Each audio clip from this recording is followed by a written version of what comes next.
जब भी Indian super hero film की बात होती है, एक नाम सबसे पहले याद आता है, क्रिश। 2006 में रिलीज हुई क्रिश ने बॉलीवुड को उसका पहला सक्सेसफुल सुपर हीरो दिया और फिर 2013 में आई क्रिश 3 ने इंडियन सिनेमा को एक और ही लेवल पर ले जाने की बहुत कोशिश की। लेकिन सालों से एक सवाल ऑडियंस के बीच घूमता रहा, क्या क्रिश सिर्फ एक इंडियन सुपर हीरो था या फिर हॉलीवुड सुपर हीरोज का एक इंडियन वर्जन। आज के इस वीडियो में हम क्रिश और क्रिश 3 के उन हॉलीवुड कनेक्शन को ब्रेक डाउन करेंगे जिनके बारे में बहुत कम लोगों ने बात की है। हम देखेंगे alleged scene to scene similarities, technology inspirations, behind the scene dark secrets और वो डिटेल्स जो शायद आपने पहले कभी नोटिस ही नहीं की होंगी। और इस वीडियो के एंड तक आप खुद डिसाइड करोगे कि ये मूवी इंस्पिरेशन थी या कुछ और।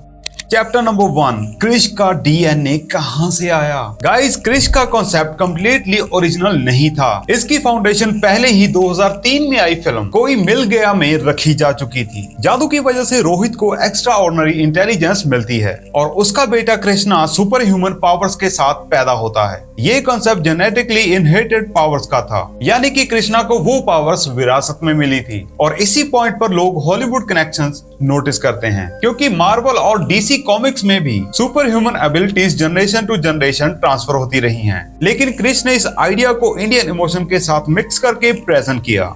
Chapter number 2, Krrish versus Superman. सबसे पहला और सबसे बड़ा कंपैरिजन हमेशा सुपरमैन के साथ हुआ। एक ऐसा हीरो जो आम लोगों के बीच रहता है, वो अपनी आइडेंटिटी छुपाता है और जरूरत पड़ने पर दुनिया को बचाता भी है। क्रिश और सुपरमैन के बीच कई विजुअल सिमिलरिटीज नोटिस की गई हैं, विशेष रूप से फ्लाइंग पोजेस और रेस्क्यू सीक्वेंस में। आपके वीडियो मोन्टाज में भी एक कंपैरिजन दिखाया गया है, जहां क्रिश 3 का फ्लाइंग शॉट और सुपरमैन रिटर्न्स का फ्लाइंग शॉट काफी सिमिलर लगता है। ये ऑफिशियली कॉपी प्रूव नहीं करता, लेकिन विजुअल लैंग्वेज डेफिनेटली ऑडियंस को सुपरमैन की याद दिलाती है।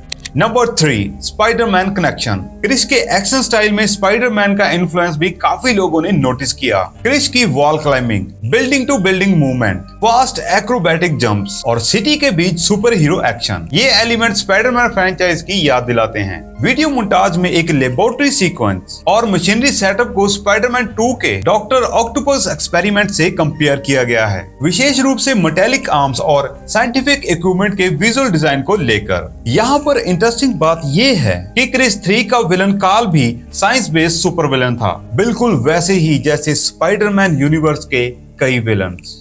चैप्टर 4, एक्समैन और क्रिश 3 के म्यूटेंट्स। अगर क्रिश 3 का सबसे कंट्रोवर्शियल हॉलीवुड कनेक्शन कोई है तो वो है एक्समैन। क्रिश 3 में Karl genetically modified creature create करता है, जिनको मानवार्स कहा गया। हर मानवार के पास यूनिक पावर्स हैं। किसी के पास एनिमल एबिलिटीज, किसी के पास एक्स्ट्रा ऑर्डिनरी स्ट्रेंथ, किसी के पास शेप शिफ्टिंग पावर्स। और इसी वजह से ऑडियंस ने सीधा कंपैरिजन किया एक्समैन म्यूटेंट्स के साथ, क्योंकि एक्समैन फ्रेंचाइजी में भी जेनेटिकली अल्टर्ड इंडिविजुअल्स अलग अलग पावर्स के साथ एग्जिस्ट करते हैं। काया नाम की कैरेक्टर जो अपनी अपीयरेंस चेंज कर सकती है, उसका कंपैरिजन सबसे ज्यादा एक्समैन की मिस्टीक के साथ हुआ। ब्लू स्किन नहीं थी, लेकिन पावर कॉन्सेप्ट सरप्राइजिंगली सिमिलर था। शेप शिफ्टिंग, आइडेंटिटी डिस्गुइज और infiltration.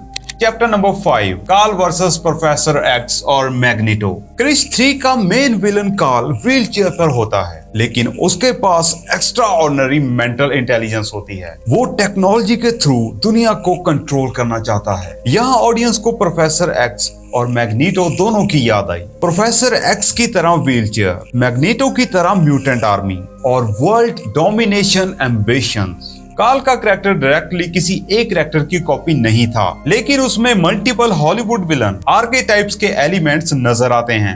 Chapter number 6, technology connections. Krrish 3 में यूज हुई फ्यूचरिस्टिक टेक्नोलॉजी भी डिस्कशन का मेजर टॉपिक बनी। कार्ल का advance laboratory setup, transparent digital displays, holographic interfaces, DNA manipulation systems, virus engineering technology, ये सब देखकर कई व्यूअर्स ने आयरन मैन और मार्वल यूनिवर्स को याद किया। Particularly holographic screens, gesture control interfaces और futuristic operating systems. Video montage में भी कुछ इंटरफेस शॉट्स को हॉलीवुड साई-फाई फिल्म के विजुअल के साथ कंपेयर किया गया है। रियलिटी ये है कि 2000 और अर्ली 2010 में ऑलमोस्ट हर sci fi film similar futuristic UI design use कर रही थी, लेकिन क्रिश 3 ने उन कॉन्सेप्ट्स को इंडियन ऑडियंस के लिए अडेप्ट किया।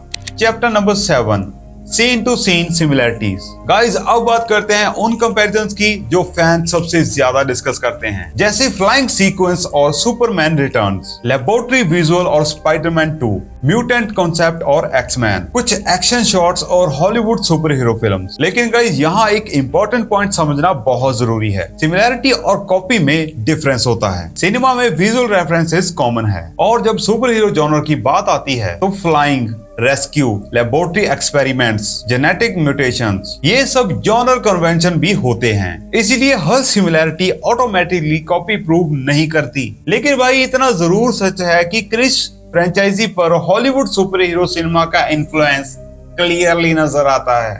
Chapter number 8, dark and shocking secrets. अब बात करते हैं कुछ लेजर नॉन फैक्ट्स की। फैक्ट नंबर 1, गाइस क्रिश 3 का बजट उस वक्त बॉलीवुड की सबसे एक्सपेंसिव फिल्म्स में काउंट होता था। मूवी के वीएफएक्स पर मैसिव अमाउंट स्पेंड किया गया था। कहते हैं कि वीएफएक्स पर उस समय 26 करोड़ का खर्चा आया था, लेकिन रिलीज के बाद विजुअल इफेक्ट्स को मिक्स्ड रिएक्शंस मिले।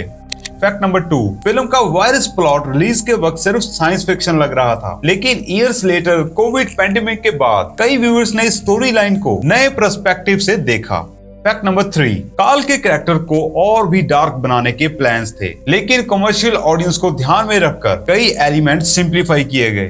फैक्ट नंबर 4, क्रिश 3 ओरिजिनली और भी ज्यादा एम्बिशन स्केल पर सोची गई थी, लेकिन टेक्निकल लिमिटेशन और बजट प्रतिबंध की वजह से कई सीक्वेंस फाइनल फिल्म तक नहीं पहुंच पाए। Chapter number 9, behind the scene. Hrithik Roshan ने क्रिश फ्रेंचाइज के लिए एक्सटेंसिव फिजिकल ट्रेनिंग की थी। कई dangerous action sequence practical stunts के साथ परफॉर्म किए गए। Green screen technology extensively use हुई, विशेष रूप से फ्लाइंग शॉट्स, मारवार कैरेक्टर्स के मेकअप और प्रोस्थेटिक्स पर भी काफी काम हुआ। प्रोडक्शन टीम का गोल था एक ऐसा Indian super hero universe create करना जो हॉलीवुड लेवल के स्पेक्टिकल को चैलेंज कर सके, और वे चाहे ऑडियंस ओपिनियंस डिवाइडेड रहे हों। एक बात क्लियर है, क्रिश फ्रेंचाइज ने इंडियन सुपर हीरो जॉनर को मेन स्ट्रीम बना दिया।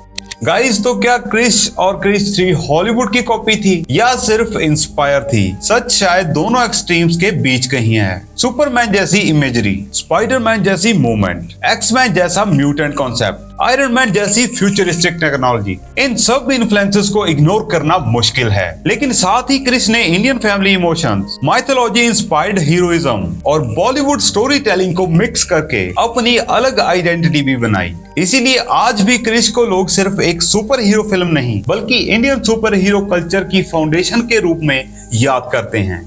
और अब सबसे बड़ा सवाल, अगर फ्यूचर में क्रिश 4 आती है तो क्या वो फाइनली हॉलीवुड कंपैरिजन से बाहर निकल पाएगी, या फिर एक बार फिर नए हॉलीवुड कनेक्शंस की डिबेट शुरू होगी? गाइस कमेंट सेक्शन में अपनी ओपिनियन जरूर बताना, और अगर आप क्रिश मूवी के फैन हो तो नीचे कमेंट जरूर करना, और हमारे चैनल को सब्सक्राइब करके जाना। इस वीडियो को लाइक का बटन दबा देना, फेंक के मारना कुछ, ताकि लाइक हो जाए।